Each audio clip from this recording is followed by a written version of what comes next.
တခါကြီးတို့ပြောတာတွေကိုသူစင်ပြန်ကြားရတာတမျိုးလုံးကစရာကောင်းပါလေတရားတိတ်ကိုရင်နှံထောင်ပြီးတော့လဲကြိုးစားပြီးတရားထုတ်နေကြတယ်လို့သိရတာအင်မတန်ဝန်တာဖို့ကောင်းပါလေတချို့လူတွေကတရားထုတ်တာနဲ့ပတ်သက်ပြီးတော့ဘယ်လိုလုပ်မှန်းကိုမသိလို့အာမထုတ်ဖြစ်ကြဘူးတစုံတစကြားလို့အားထုတ်ဖြစ်သွားတယ်ဆိုရင်ပဲအင်မတန်ဝန်တာစရာကောင်းပါလေအားထုတ်ဖူးတဲ့လူတွေကအာမထုတ်ဖူးတဲ့လူတွေကိုတတ်နေတဲ့နည်းနဲ့အကူအညီထောက်ပံ့ပေးတာလဲအင်မတန်ဝန်တာစရာကောင်းပါလေတချို့လူတွေကအချိန်မရှိလို့တရားကိုအာမထုတ်နိုင်ဘူးလို့ပြောကြတယ်ဟုတ်တော့လဲတနည်းအားဖြင့်တော့ဟုတ်ပါတယ်ခုခေတ်ကအလွန်အလုံးများကြတဲ့ခေတ်ကိုလူတွေကမိုးလင်းကနေမိုးချုပ်ထိအပြေးအလွှားသွားနေကြတာကိုမျက်မြင်ဖြစ်နေတော့တခါတလေကြည့်ပြီးတော့တော်တော်ပဲတနာပါတယ်ရှိခေတ်ကနေမတူတော့ဘူးရှိခေတ်ကအေးချမ်းချမ်းနေနိုင်ကြတယ်ခုခေတ်ကဘယ်သူမှအေးချမ်းချမ်းမနေနိုင်ကြဘူးဒါကြောင့်အလုပ်တွေများလို့အဲ့ဒါလိုမိုးလင်းကမိုးချုပ်အပြေးလွှားသွားနေကြတာကိုမြင်ရတာကိုကပဲဒီလူတွေဟာကြားလေးလေးစိတ်ပင်ပန်းလေးလေးကိုပင်ပန်းလေးလေးဖြစ်တော့မှာပဲလို့မှန်းလို့ရပါတယ်အဲ့ဒီလိုစိတ်ပင်ပန်းစရာကိုပင်ပန်းစရာအဲ့ဒီချင်းကြောင့်ကိုပဲတရားထုတ်မှဖြစ်တော့မှာတရားကိုတနည်းနည်းနဲ့အားထုတ်တယ်ဆိုရင်ပဲနည်းနည်းတော့စိတ်ပင်ပန်းမှုကိုပင်ပန်းမှုတက်တာသွားမှာပါဒါပေမဲ့တချို့ဒကာဒကမတွေကိုမေးကြည့်တော့ဒကာကြီးတို့ဒကမကြီးတို့တရားထုတ်ဖြစ်သလားမေးကြည့်တော့အလုပ်များလုံးလို့ဗျာတပည့်တော်တို့တရားထုတ်ဖို့အချိန်မရဘူးတဲ့အဲ့ဒါလို့အချိန်မရဘူးဆိုတဲ့လူတွေကိုမှတ်သားစရာလေးနည်းယူစရာလေးတစ်ခုပြောပြခြင်းတယ်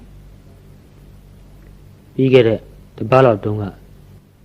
ဒကာကြီးတယောက်အိမ်ကိုကြွတော့အဲ့ဒီဒကာကြီးကစာအုပ်လေးတုပ်ပြတယ်အဲ့ဒီစာအုပ်ကိုတီးဖြတ်တာကတိပိဋကဒရမင်းကွန်းဆရာတော်ဘုရားကြီးသူကိုယ်တိုင်ရေးတာတော့မဟုတ်ပါဘူးဒကာတယောက်ကရေးတဲ့စာအုပ်ကိုဆရာတော်ကြီးကိုတီးဖြတ်ပေးဖို့လျှောက်ထားတာအဲ့ဒီတော့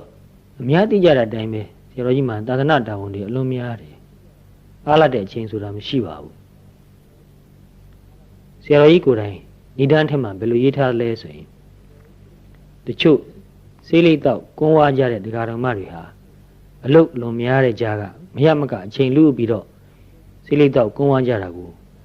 အတူယူအားကြပြီးတော့တဲ့ဒီတခြားစဉ်းစားကြနော်ဆရာတော်ကြီးကစေးလိတော့ကွန်းဝါကြတဲ့လူတွေကိုအပြစ်တင်တာမဟုတ်ဘူးနော်အပြစ်တင်စကားပြောတာမဟုတ်ဘူးသူတို့အဲ့ဒီလိုစေးလိတော့ကွန်းဝါကြတာကိုအတူယူအားကြပြီးတော့သာသနာတာဝန်တွေအများကြီးထမ်းဆောင်နေကြရတဲ့ကြားကမလွန်ဆန်လို့အသင်းအတွက်အရရအနေတွေကိုကြွားပြီးတော့တရားဟောရည်စက်ချတဲ့တာဝန်တွေကိုထမ်းဆောင်နေတဲ့ကြားကခရီးသွားရင်ရသမျှအချိန်လေးကိုလူပြီးတော့ဒီစာအုပ်ကိုတီးပြတ်ပေးလိုက်ပါတယ်တဲ့ဒီတန်းကတော့အရှိကြီးပါပဲဒါပေမဲ့ဒီပိုက်ကလေးကိုဒကာကြီးတယောက်ကဖတ်ပြတာကိုကြားတော့ဆရာတော်ကြီးကိုပိုးပြီးကြည်ညိုသွားတယ်ဒီလောက်တာဝန်တွေများတဲ့ကြားတွေကဒကာတယောက်ကသူရေးတဲ့စာအုပ်ကိုတီးပြတ်ပေးပါဆိုတာကိုအလုံးများလို့မတတ်နိုင်တော့ဘူးဆိုပြီးမငင်းလိုက်ဘူးအင်မတန်အလုံးများတဲ့ကြားကခရီးသွားနေရင်ရသမျှ10မိနစ်15မိနစ်အချိန်လေးတွေကိုအသုံးချပြီးတော့ဒီလောက်ထူတဲ့စာအုပ်ကြီးကိုတီးပြတ်ပေးလိုက်တယ်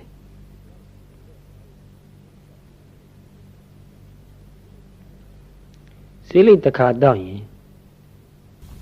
ထားပါတော့5မိနစ်10မိနစ်15မိနစ်အဲ့ဒီ5မိနစ်10မိနစ်အချိန်ဟာတကယ်တန်ဖိုးရှိရှိအသုံးချတတ်မယ်ဆိုရင်အများကြီးအကျိုးများတယ်ခီးရောက်တယ်တန်ဖိုးရှိရှိအသုံးမချတတ်ရင်ဒီ5မိနစ်10မိနစ်ဟာဒီလိုပဲကုန်သွားမှာပဲအချိန်မရှိဘူးဆိုပြီးတော့တရားမထုတ်ဖြစ်ကြတဲ့လူတွေကိုဖြစ်တဲ့နည်းနဲ့တရားထုတ်ပြအောင်ကြုံတိုင်းတိုက်တွန်းရပါတယ်နည်းနည်းလုပ်ရင်နည်းနည်းအကျိုးရှိတာတော့အမှန်ပဲတချို့ကတော့စိတ်ကူးထဲမှာရင်မှန်းချက်အင်မတန်ကြီးတယ်ဘယ်ချိန်ဘယ်ခါကြာရင်ငါတော့အားလုံးကိုထားခဲ့ပြီးတော့လွတ်လွတ်ကျွတ်ကျွတ်တနေရာကိုသွားပြီးတရားထုတ်မယ်လို့မှန်းကြတယ်အဲ့ဒါလို့လွတ်လွတ်ကျွတ်ကျွတ်တနေရာမှာသွားပြီးတော့လနဲ့ချီပြီးနှစ်နဲ့ချီပြီးတရားထုတ်နိုင်မယ်ဆိုရင် အင်မတန်ကောင်းပါတယ်သို့တော့အနာဂတ်အတွက်အဲ့ဒီလိုမျှော်မှန်းချက်ကြီးကြီးထားတာဟာတကယ်ဖြစ်မယ်လို့တေချာပေါက်ပြောနိုင်သလားမပြောနိုင်ဘူးနော်ဘယ်နေ့ဘယ်နေရာမှာဘာကြောင့်သိမယ်ဆိုတာတော့မသိနိုင်ဘူးကျမ်းမာရေးအခြေအနေကလည်းဘယ်လိုဖြစ်လာမလဲမပြောနိုင်ဘူးနောက်9နှစ်ကြာမှ10နှစ်ကြာမှပင်စင်ယူပြီးမှအဲ့ဒီလိုတချို့ကတွက်ကြတယ်နော်တော်တော်များများကပင်စင်ယူပြီးရင်ဘာမှမလုပ်နိုင်တော့ပါဘူးကျမ်းမာရေးကမကောင်းတော့ဘူးပစ္စုပန်မှာရသလောက်ကိုနည်းနည်းဖြစ်ဖြစ်လုပ်တဲ့လူဟာအနာဂတ်မှာအခြေအနေပေးလာလို့ရှိရင်ပိုပြီးလုပ်နိုင်ပါလိမ့်မယ်ပစ္စုပန်မှာရသမျှအချိန်9မိနစ်10မိနစ်ကအစဒါကိုတန်ဖိုးရှိရှိအသုံးမချနိုင်ရင်သူစိတ်ကူးရင်မျှော်မှန်းထားပေမဲ့အဲ့ဒီအနာဂတ်ဆိုတာကိုရောက်လာတဲ့အခါမှာသူ့မှာအကြောင်းပြစရာတွေအများကြီးနဲ့မအားဘူးလို့ပဲပြောမှာပဲအဲ့ဒီအချက်ကိုတိတိကျကျသဘောပေါက်စေခြင်းနဲ့နည်းနည်းစဉ်းစားစေခြင်းနဲ့လူဟာအချိန်ကိုရွှေ့ဆိုင်းတတ်တဲ့တော်ပါတခုခုကိုလှုပ်ရှားရှိရင်နောက်မှပေါ့ဆိုပြီးအချိန်ကိုအင်မတန်ရွှေ့တတ်တယ်အဲ့ဒီအချိန်ရွှေ့တတ်တဲ့အကျင့်ကိုအခုကစပြီးချက်ချင်းပယ်ဖြောက်လိုက်ပါတရားအားထုတ်ခြင်းနဲ့ဆိုရင်အခုအားထုတ်ပါရတယ်လို့ပေါ့ဒါလောက်လေးနဲ့ဘာခီးရောက်မှလဲလို့ပြောကြတယ်အရေးကြီးတာကစမိဖို့စမိပြီးရင်နည်းနည်းဖြစ်ဖြစ်မှန်မှန်လုပ်ဖို့ပြီးတော့အခြေအနေရပို့ပြီးလှုပ်သွားဖို့ပါ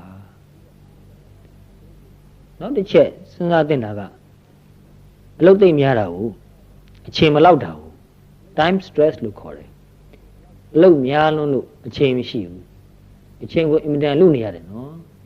အဲ့ဒါကို time stress လို့ခေါ်တယ်ဘာဖြစ်လို့ခေါ်ရလဲဆိုရင်အချိန်ကြောင့်ပင်ပန်းတာဘူးတချို့လူတွေမှာလှုပ်เสียမရှိလို့မိုးလင်းကမိုးချုပ်တီထိုင်းနေရတဲ့လူတွေရှိတယ်အကြောင်းကြောင့်ပေါ့လေသူတို့မှာစားဖို့နေပြည့်စုံတယ်ဘယ်မှအပြင်လဲသွားเสียမရှိဘာမှလှုပ်เสียလည်းမရှိဘူးကိုယ်အိမ်မှာပဲကိုနေရတယ်တချို့အသက်နည်းနည်းကြီးသွားလို့သားတွေသမီးတွေကထောက်ပံ့ပေးထားတယ်အိမ်မှာတနေ့လုံးထိုင်နေရတယ်တချို့အဲ့လိုတကာကြီးတွေကဘယ်လိုပြောလဲဆိုရင်ဒီနေ့အချိန်တွေကိုဘယ်လိုကွန်အားမှန်းတော့မသိဘူးတဲ့မနေ့လင်းလာရင်စိတ်ညစ်လာပြီဘာလို့လဲဆိုရင်ဒီနေ့ကစရပြန်ပြီအချိန်တွေကမကုန်နိုင်ဘူးတဲ့လှုပ်เสียလည်းမရှိဘူးမနေ့လင်းလာရင်သားတွေသမီးတွေကအလုပ်သွားကြပြီအိမ်မှာတယောက်ထဲကြံနေရစ်တယ်အပြင်လည်းမသွားတတ်တော့အိမ်တကာကြီးပိတ်ပြီးတယောက်ထဲနေရတယ်ညနေဆောင်ရောက်လာရင်တော့နည်းနည်းပျော်လာတယ်အပြင်သွားတဲ့သားသမီးတွေပြန်လာတော့မယ်ကျောင်းသွားတဲ့မြေကြီးတွေပြန်လာတော့မယ်သူတို့ကိုအဖော်လို့ရတာဘူးသူတို့အပြင်သွားကြတော့အိမ်မှာအဖော်မရှိဘူးတယောက်ထဲပြင်းနေတာအဲ့ဒါကိုလည်း time stress လို့ခေါ်တယ်အချိန်ဒီများလုံးပြီးတော့ဘာလို့မှမသိလို့ပင်ပန်းနေတာဘာဖြစ်လို့လဲဆိုတော့သူ့မှာအချိန်ဒီပူနေလို့ဘာလို့မှမသိတာနဲ့ပဲစိတ်ပင်ပန်းနေရတာအဲ့ဒါနှစ်ခုစလုံးအတွက်သက်သာဖို့နိလန်းကတတိနဲ့ပြစ္ဆုတ်ပံတည်တဲ့နေခြင်းဖြစ်တယ်အချိန်မရလောက်အောင်အလုပ်များတဲ့သူကဘယ်လိုလုပ်သက်သာမှာလဲဆိုတော့ကိုယ့်ဟာကိုယ်မသိပဲနဲ့အပိုတွေလုပ်နေတာတွေရှိတယ်ကိုယ့်ဟာကိုယ်တော့အပိုလုပ်လို့မထင်ဘူးအလုပ်ပိုတွေအများကြီးလုပ်နေကြတယ်စကားပိုတွေအများကြီးပြောတယ်တကယ်အရေးမကြီးတာတွေအပြင်းပြေစာတွေလည်းဖတ်နေတယ်စားစရာတောက်စရာလည်းဒီလိုပဲအပိုတွေစားကြတယ်အလုပ်ပိုကြောင့်အချိန်တွေအများကြီးကုန်သွားတယ်နောက်တစ်ခုကလည်းအလုပ်များလို့စိတ်ရှုပ်တာနဲ့တခါတလေဘာလို့အမှန်မသိပဲအချိန်တွေကြာတတ်တယ်တခုခုဆုံးဖြတ်ချက်မချနိုင်ဘူးမဆုံးဖြတ်နိုင်ဘူးတခါလေကြတော့လေလုပ်စရာကတော့ခုချက်ချင်းလို့မဖြစ်ဘူးအချိန်ခဏစောင့်ရတယ်နိုင်ရွက်တနာရီတရက်နှစ်ရက်စသည်ဖြင့်ကြာချင်းလဲကြာမယ်ဒီကြားထဲမှာစိတ်ကမအားဘူးလူကတော့အားနေတယ်အဲ့ဒီလှုပ်ရှားကဘယ်လိုလုပ်ရင်ကောင်းမလဲလို့ထပ်ခါစဉ်းစားနေတယ်သူဟာသူတော့အဲ့ဒီလိုစဉ်းစားတာကို तू အလွတ်လုပ်နေတယ်လို့ထင်နေတာဒီအချိန်မှာ तू မအားဘူးငါမအားဘူးငါလှုပ်ရှားကိုထိုင်စဉ်းစားနေတယ်လို့ဒီလိုထင်နေတာနော်